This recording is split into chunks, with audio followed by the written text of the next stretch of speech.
অসমৰ কাৰণে জীৱনত কিমান চেক্ৰিফাইচ কৰিলে আৰু সেইখন অসমক এৰি জুবিন গাৰ্গ কেতিয়াও নাযায়, আমাৰ লগত থাকিব, সদায় থাকিব। আৰু আজিও বহি ইয়াত চাই আছে, আজি এই লতাশিলত চাই আছে, গোটেই অসমত গৈ চাই আছে। আৰু মই আজি আৰু চবতকে মোৰ চবতকে আজি ভাল লগা কিয় ভাল লাগিছে, আগতে আমি যেতিয়া এনেকে সদায় প্ৰগ্ৰেম কৰোঁ, সদায় আমাৰ মাজত গৰিমা সদায় আমাৰ লগত থাকে প্ৰত্যেকখন ষ্টেজত। আৰু আজি মই বহুত জোৰ কৰি মই ইয়ালৈ আজি ৰিকুৱেষ্ট কৰি আনিছোঁ। আৰু গৰিমা আৰু মামন আমাৰ মাজত আজি আহি ওলাইছে। মই এবাৰ গৰিমা মাতিছোঁ, গৰিমা মামন প্লিজ এবাৰ আহা, মামন প্লিজ একেবাৰে আহিব খোজা নাছিল। আজি মই জনগোষ্ঠী মই কৈছোঁ আহিব লাগিব, জুবিনৰ কাৰণে আহিব লাগিব, আমাৰ অসমৰ কাৰণে আহিব লাগিব, আমাৰ কাৰণে আহিব লাগিব। Maman, thank you Maman for coming, thank you so much। আজি এই মৰম, এই অসমীয়া মৰম আৰু এইখন চোতা লতাশিল মোৰ কাৰণে একদম মই জন্মৰ পৰা হোৱা জেগা। চ' মই কৈছোঁ আজি গৰিমা আহিবই লাগিব, তুমি যিটো বস্তু সদায় আমি আছিলোঁ আমি সেইটো সদায় জীয়াই ৰাখিম। আৰু এনেকে thank you Garima, thank you so much।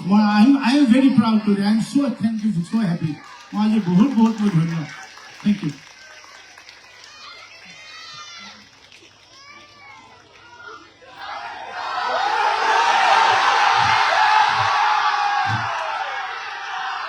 আমাৰ মাজত গৰিমা বাইদেউ আছে আৰু তেখেতক এটি জাপিৰে আমি সন্মান জনাবলৈ আমাৰ সভাপতি সন্মান জনালোঁ আৰু লগতে সাধাৰণ সম্পাদক নিৰ্মল দাসক ওপৰত আহিবলৈ আনন্দ কৰিলোঁ আৰু তেখেতক গামোচাখন জাপি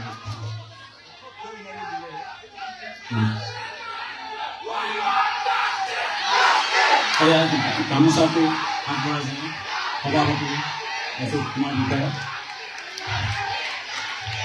এটি জাতিৰে মৰম যাচিব বিচাৰিছোঁ ল'ৰাটো বিভিন্ন নিৰূপণ দাস।